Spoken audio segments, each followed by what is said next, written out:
Shadowing slow version.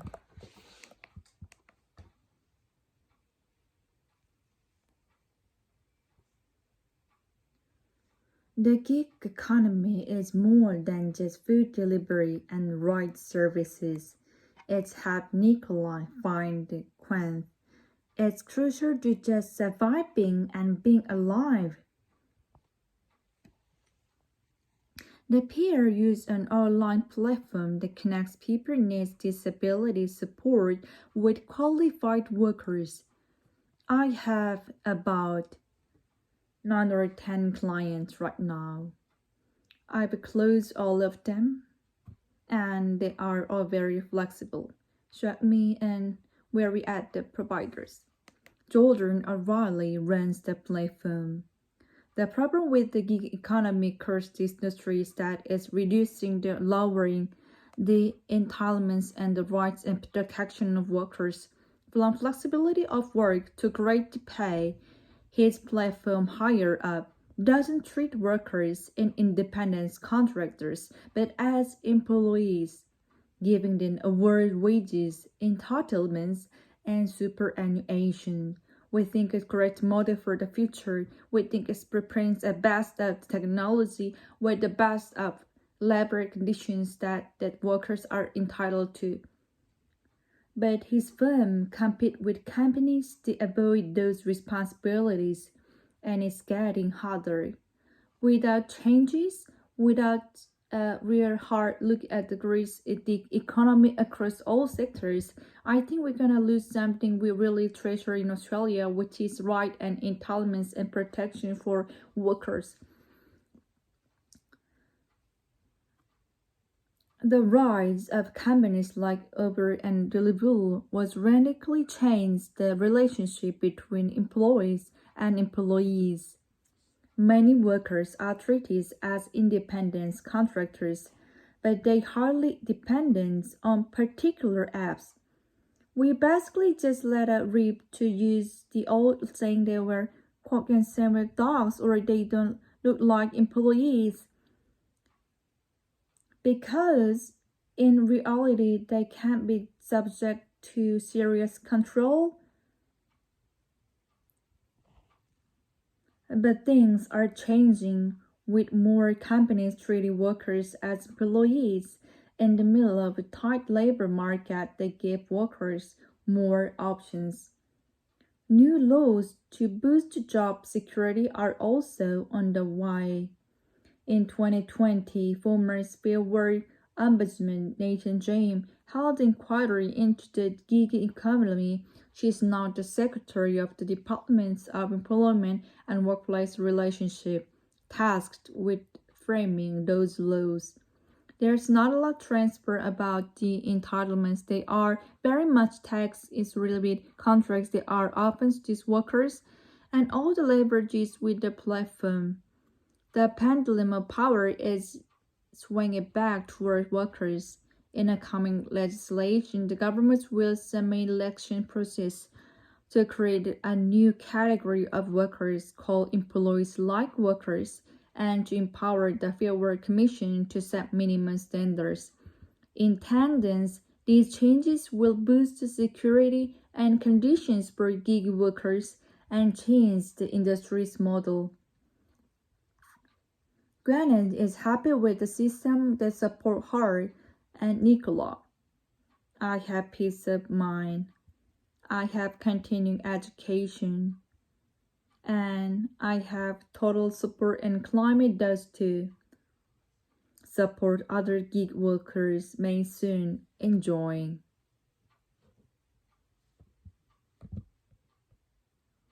Want more? Slow version.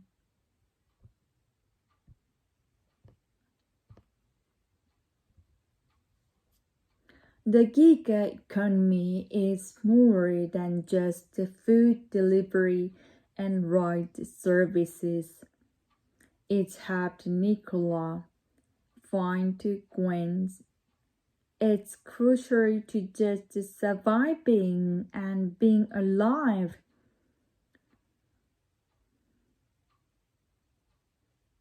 The pair used an online platform that connects people needing disability support with qualified workers.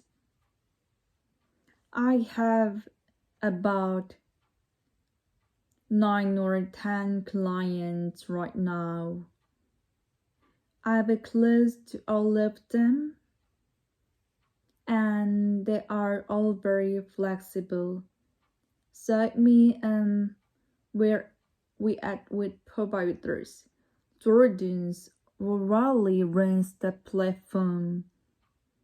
The problem with gig economy across the industry is that it is reducing and lowering the entitlements and the rights, the protection of workers, from flexibility of work to great pay. His platform higher up doesn't treat workers as dependents contracts but as employees, giving them award wages, entitlements, and superannuation. We think it's a great model for a future. We think it represents the best of the technology with the best of labor conditions that the workers are entitled to. But its firm compete with companies that avoid those responsibilities, and it's getting harder. Without changes, without a real how look at the growth of the gig economy across all sectors, I think we're gonna go to lose something that we really treasure in Australia, which is the rights and entitlements and protection for workers.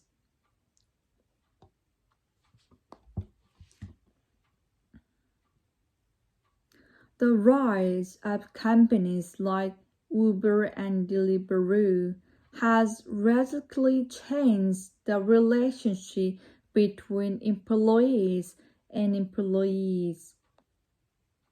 Many workers are treated as independent contractors, but they are highly dependent on particular apps. We basically just let it rip, to use the old saying, they move quiet and swim like dogs, or they look like employees. Because in reality they can be subject to serious control.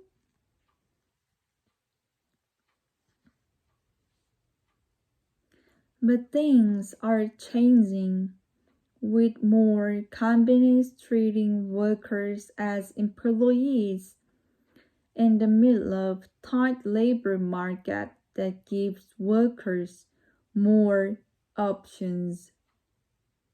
New laws to boost job security are also on the way.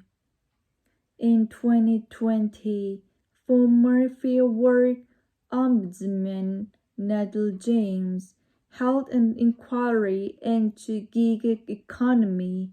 She is now the Secretary of the Department of Employment and Workplace Relationship, tasked with framing those rules. There's not a lot of transparency about the entitlements. They are very much tied its old contracts that are offense to these workers and all the leverages with the platforms. The pendulum of power is swimming back towards workers. In the coming legislations, the government will submit election promises to create a new categories of workers called employee-like workers, and to empower the Fair Work Commission to set minimum standards. In tandem, These changes will boost security and conditions for gig workers and change the industry model. Guanne is happy with the system that supports her and Nicola. I have a peace of mind. I have continuing education, and I have total support, and the client does too. Suppose other gig workers may soon enjoy